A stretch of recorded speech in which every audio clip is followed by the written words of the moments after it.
this FIFA Pass idea that you guys are talking about here. How exactly is it going to work for ticket holders to this big event that the United States is hosting? I'll let my guys do that because they can do it much better. And either one of you two, Nick, would you like to talk about it? Sure. Well, Mr. President, without your leadership, this would not happen. And we came in 10 months. We have a system that's going to welcome the world. The greatest host in the history of the world is going to host the world here. Basically, this system allows folks with a FIFA ticket purchased through FIFA to go through the FIFA portal.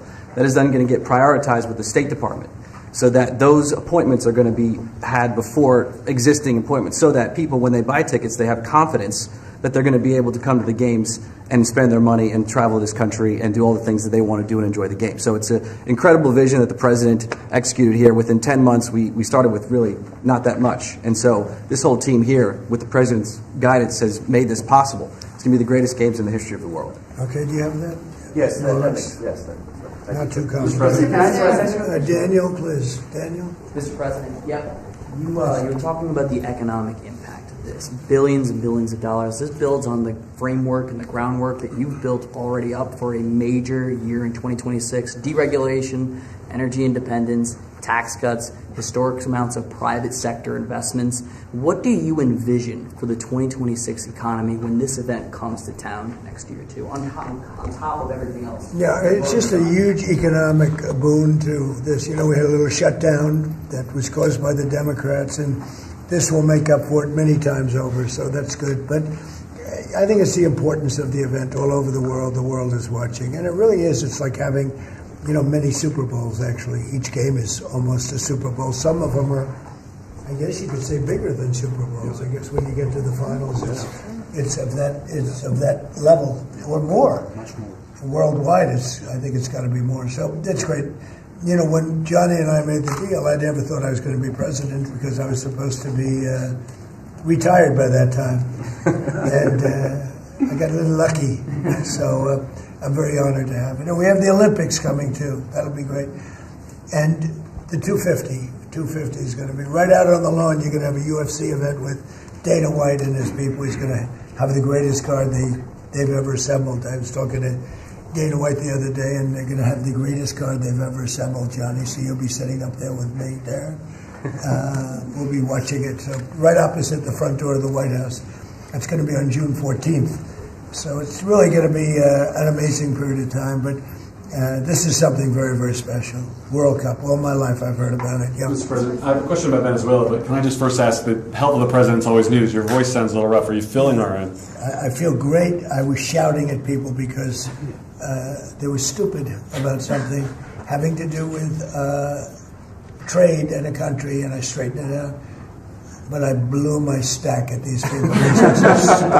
Well, it sounds like there's a follow-up there, but can I ask you about Venezuela? You suggested... Is there what? It sounds like there's a follow-up there, but can I ask you about Venezuela? I thought you said there was a polyp, and I said... No, that's a whole different thing. I don't want to hear that. That's a whole other issue. You suggested you've made a decision about what you want to do next about Venezuela. I understand you don't want to tip your hand, but is there anything you're ready to rule out at this point? Are you ruling out U.S. troops on the ground? No, I don't rule out that. I don't rule out anything. We just have to take care of Venezuela. They dumped hundreds of thousands of people into our country from prisons. Nobody knows better than this young lady right here. She's done an incredible job with Tom Homan and all of your people. It's amazing.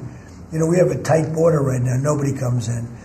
But we had millions of people pouring through. A year ago, we had millions of people pouring through our border. And many of them came from Venezuela, including Tren de Aragua, the gang. And I guess what I'm hearing, Christy, is that's as bad a gang as there is anywhere in the world. It's the worst. Absolutely, absolutely, they are the worst. I mean, they're worse than MS-13. They're killers. They massacre people. They cut them up into pieces, and they bury them in their communities where they grew up. They're horrible people. And we had a lot of them. And many of them, most of them, pretty soon, most of them are going to be out. But they sent them in like we're a dumping ground. So I'm not in love with the people running Venezuela. I love Venezuela. I love the people of Venezuela. But what they've done to this country, and I really say this, what Biden and the Democrats have done to this country can never, ever be forgotten. You suggested Maduro wants to talk. Are you prepared to speak with him directly? Would you commit to doing that before you order strikes? Yeah, I probably would talk to him. Yeah, I talk to everybody. Mr. President, Go ahead, follow please. up on Garrett. Was that what you were Please, go referring ahead. to? Was that India? Rebecca Zuckerwood, Blaze News. So, in a recent interview, you had made some remarks about H-1B visas. You said about H-1B visas. Yeah. You said that there were certain talents that Americans needed to outsource to foreign workers. Could you clarify? Until they learn that, yeah. Like, for instance, if you're going to be making chips, we don't make chips too much here anymore, but we are going to be in a period of a year. We're going to have a big portion of the chip market. But we have to train our people how to make chips because we didn't do it. We used to do it, and then foolishly we lost that business to Taiwan. Very, very foolishly, because if they had a president that thought like I did, they would not have let that happen. But it's all coming back. I think we're going to have within a few years, we're going, and not because of the CHIPS Act. The CHIPS Act was a disaster for this country. We gave away billions of dollars to other countries and other locations and companies. And all they did was rob our money. But because of tariffs, the chips are coming back. Chip makers are all coming back. And I think within a very short period of time, we're going to have maybe even the majority of the chip making in the world will be right in the United States. Where it should have been all along. But because we had people that didn't believe in tariffs, they believed in them, but they didn't know how to use them, we would have had nobody leaving our country right now. And instead, you have almost 100% of the chips are made in Taiwan. It's so disgraceful. The good news is it's all coming back. Yeah, please. Mr. President, the gentleman in the back. Thank you, Mr. President. I want to just follow up on Venezuela. In these talks with Maduro, is there anything that he could say or do that would allow you to feel like he could stay with your support? Is there anything that he could say that you would be, okay, you can stay? It's hard to say that. You know, the question's a little bit tricky. I don't think it was meant to be tricky. It's just that, look, he's done tremendous damage to our country, primarily because of drugs, but really because we have that problem with other countries too. But more than any other country, the release of prisoners into our country has been a disaster. He's emptied his jails. Others have done that also. He has not been good to the United States. So we'll see what happens. At a certain period of time, I'll be talking to him. Mr. President, can I just follow up? You mentioned your voice and you were shouting about trade. Which country in particular upset you? Was it India? No. A country wanted to try and renegotiate the terms of their trade deal, and I wasn't happy about it. Well, which country was it? People want to know. Why would I say that to you? I can't believe it. Mr. President, on the World Cup, if you would, Seattle and the World Cup. The new mayor-elect of Seattle is a Democratic Socialist. Seattle has or beyond. I watched her. Right, Seattle has that's more than socialism. Right, Seattle has 6 World Cup games. How close are you going to be watching that city with the crime in that city? Well, if we think, and I'll have to speak to Johnny about this, but if we think that the mayor of L.A. is incompetent, everybody knows that. You know that I was there, I guess, 2 years ago, and we got all the federal permits taken care of, far more complex than the state permits and the city permits. And Lee Zeldin, who's a superstar, got everything taken care of. The toughest part, having to do with the fires, that should have never happened. If they let the water come in, it wouldn't have happened, right? Do you know that people aren't building their houses yet? I mean, can you imagine that? And if we didn't go in early on, Christy, I think we can say it. Well, the head of their police department said it. They were unable to handle. You would have had, not only did you have the fires, but you would have had total insurrection in Los Angeles. And if we didn't go in, and the head of, the gentleman, he said it, and he said it strongly. He said we could not have done it without the federal government. We did a great job.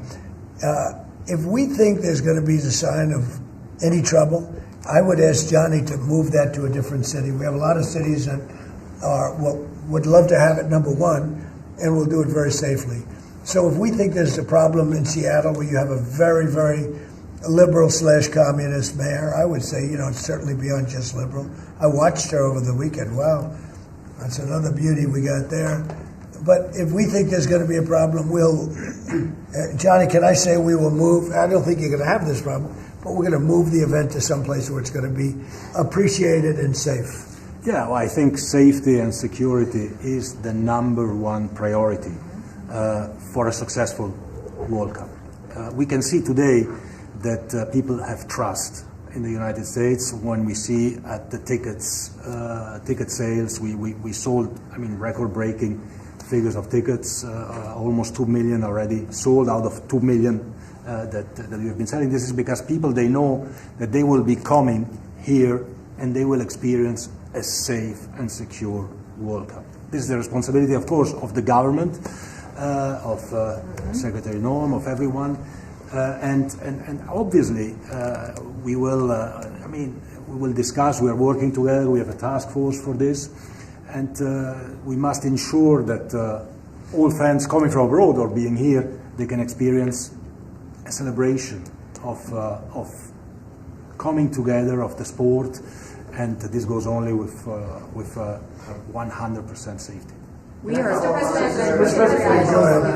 are communicating with all these mayors about what their responsibilities are. They know the safety and security of these events is their number one responsibility, and we'll be there. The president's always there to keep Americans safe, but he also makes sure the people that know their responsibilities and that they're prepared to host these events and do so in a safe manner. Is there a timeline if that would happen? Yeah, go ahead, please. There was some news this morning from an Axios report that Senator Ted Cruz was laying the groundwork for a potential 2028 presidential run. Could I get your reaction to?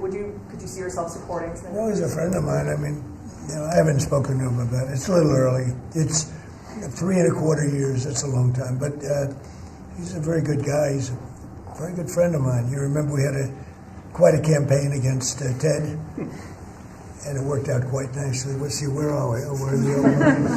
But I'm not that surprised to hear that. Mr. President, on the tariff exemptions, you had some recently on a variety of different goods. I'm wondering, are you ruling out going forward no more exemptions on products? You're mentioning a disagreement ahead. We've taken in hundreds of millions of dollars in tariff money. We're going to be issuing dividends later on, somewhere prior to, probably in the middle of next year, a little bit later than that, of thousands of dollars for individuals of moderate income, middle income. We're going to pay down debt. We have a lot of money from tariffs. If we didn't have tariffs, this nation would be in serious trouble. And we've taken in tremendous amounts of money. And you know what's more important than that? We've protected our businesses from being raided like we did with the chip business. Now we're bringing them all back. But we had 100% of the chip industry. And then they left. They went mostly to Taiwan and South Korea, but mostly Taiwan. And they have almost 100%. And we're going to have, within a short period of time, a big percentage of the chip business are coming back because of tariffs, because they don't want to pay the tariffs, because the tariffs will be very steep if they don't come back, and they've committed to come back. As you probably heard, Apple is now up to $700 billion. We have NVIDIA at $600 billion. We have tremendous amounts of money pouring in. Our country has become amazing again and really, really rich again. I will say this. We have a decision we're waiting for. It's a very big decision. The numbers that we've taken in, if you talk about investments, is trillions, not with a B, not with an M, millions, but trillions of dollars. I can't imagine having to give that money back on something that we're allowed to do. And the ones that are fighting us are countries, largely. They're back in countries that have been ripping us off for years, using tariffs to rip us off. And now we're able to defend ourselves. It really is a matter of national security, because economic security is national security. So I think you're going to see another thing happening. I think you'll see food prices. They've come down very substantially since Biden. But I think you're going to see food prices coming down very substantially. Saudi Arabia, tomorrow you're hosting Saudi Arabia. Are you planning to sell F-35s to Saudi Arabia? Yeah. And also, are you looking at doing a similar security agreement like we did with Yeah, no, I am planning on doing that. Yeah. You're going to They sell want to buy. F-35s? They've been a great ally. They've got to like us very much. Look at the Iran situation, what we did in terms of obliterating, we obliterated their nuclear capability. Yeah, I will say that we will be doing that. We'll be selling F-35s. Can I ask you to clarify something that you posted on Truth Social last night? You urged House Republicans to vote in favor of this Epstein release bill they're going to vote on tomorrow. I just want to be super clear on your position. Do you want to see that pass the Senate? Would you sign that bill if it gets to your desk? I do want to. Here's what I want. We have nothing to do with Epstein. The Democrats do. All of his friends were Democrats. You look at this Reid Hoffman, you look at Larry Summers, Bill Clinton, they went to his island all the time, and many others. They're all Democrats. All I want for people to recognize the great job that I've done on pricing, on affordability, because we brought prices way down, but they're going way lower, on energy, on ending 8 wars and another one coming pretty soon, I believe. We've done a great job. And I hate to see that deflect from the great job we've done. So I'm all for it. We've already given 50,000 pages. You do know that. Unfortunately, like with the Kennedy situation, with the Martin Luther King situation, not to put Jeffrey Epstein in the same category, but no matter what we give, it's never enough. With Kennedy, we gave everything, and it wasn't enough. With Martin Luther King, we gave everything, and it's never enough. We've already given, I believe the number is 50,000 pages. 50,000 pages. And it's just a Russia hoax as it pertains to the Republicans. Now, I believe that some of the people that we mentioned are being looked at very seriously for their relationship to Jeffrey Epstein, but they were with him all the time. I wasn't at all. And we'll see what happens. What I just don't want Epstein to do is detract from the great success of the Republican Party, including the fact that the Democrats are totally blamed for the shutdown. They cost our country hundreds of billions of dollars with that, at a lot of inconvenience. So I'm for any. I don't. They can do whatever they want. We'll give them everything. Sure, I would. Let the Senate look at it. Let anybody look at it. But don't talk about it too much, because honestly, I don't want to take it away from us. It's really a Democrat problem. The Democrats were Epstein's friends, all of them, and it's a hoax. The whole thing is a hoax, and I don't want to take it away from really the greatness of what the Republican Party has accomplished over the last period of time. Yeah, the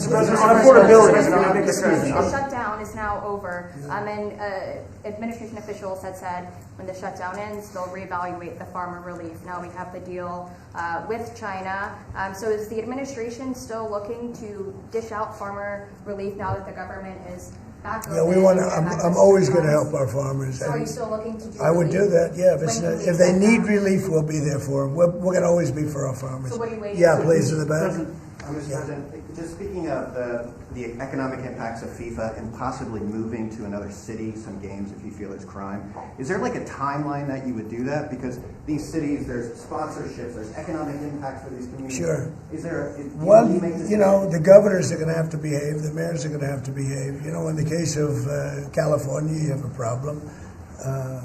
You have high crime, and you have a place that just suffered great fires and everything else, and they didn't do a very good job. And if we didn't go in from the crime standpoint, you would have had a disaster. It was not going to be handled properly. It wasn't able to be. The head of the police said without the federal government, they could not have done it. So here's the story. I love Los Angeles. If they want help during this, I would love to send in National Guard or whoever's necessary to help them. I want it to be great. I'd love it to be in Los Angeles. I love the place. It's a natural for Los Angeles. If we think there's going to be crime, if we are obstructed by the governor, and maybe he won't obstruct, maybe it'll be great. But I'd love him for him to call and say, we'd like to have some extra help. Because if there's even a hint of a problem, we want to get in there before the problem occurs. We want to make it totally safe for Johnny and FIFA and all of the great people that are going to be there, and I think that's going to happen. I would be honored to help California if they're going to have a problem. And if they think they're going to have a problem, they should say so. We can be in there in 24 hours notice and do a great job. But does that Venezuela year by the end of the year, by the end of the first quarter? Well, I think this: if they would tell us now, they're not going to have a problem.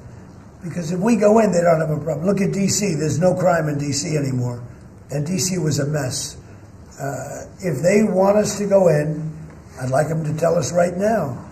But if we go in, there will be no problem. There will be no crime. What's the message then to like local businesses who are considering sponsoring this? Tell your governor to ask for federal help. We'd love to help them. Mr. President, are you planning on also potentially launching strikes in Mexico or putting American troops or American personnel into Mexico to deal with? Would I launch strikes in Mexico to stop drugs?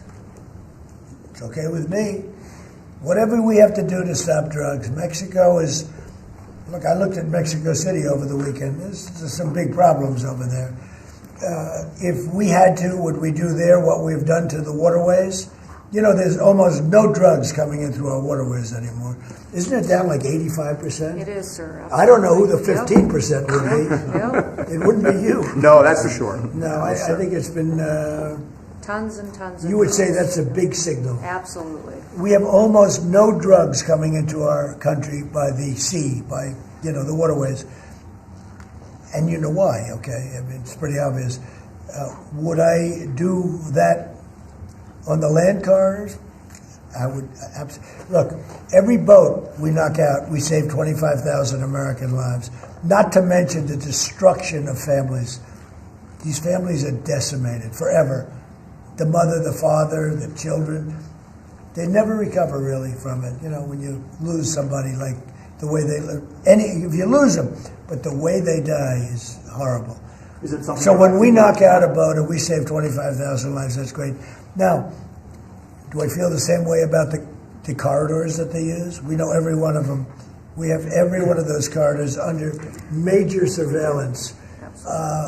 We have nobody coming in through our southern border. But we know exactly how they get their things here, how they get the drugs here. Fentanyl, cocaine. Colombia has cocaine factories where they make cocaine. Would I knock out those factories? I would be proud to do it personally. I didn't say I'm doing it, but I would be proud to do it because we're going to save millions of lives by doing it. Would you only do it with Mexico's permission, though? I wouldn't answer that question. I've been speaking to Mexico. They know how I stand. We're losing hundreds of thousands of people to drugs. So now we've stopped the waterways, but we know every route. We know every route. We know the addresses of every drug lord. We know their address.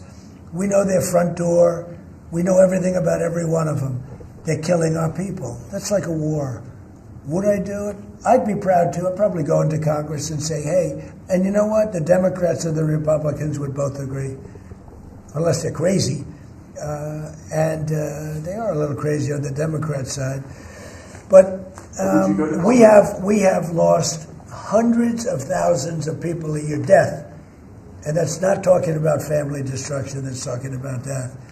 And much of it comes through Mexico. So let me just put it this way. I am not happy with Mexico, okay? Thank you very much, everybody. Thank you, Press. Thank you, Press. Thank you. Thank you, guys for reporting. Thank you, guys.